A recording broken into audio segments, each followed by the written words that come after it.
Опора 33, вот скотский рынок.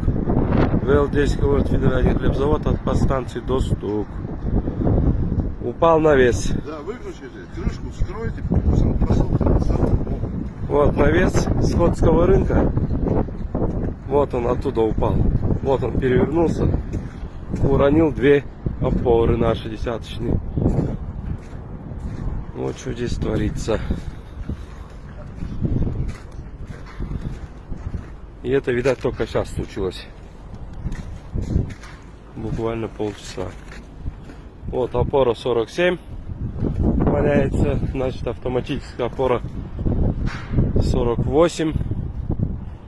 Вот он, этот навес.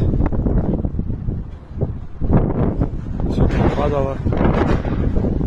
Вот он, вот отсюда улетел этот навес скотского рынка. Короче, две опоры. Опа.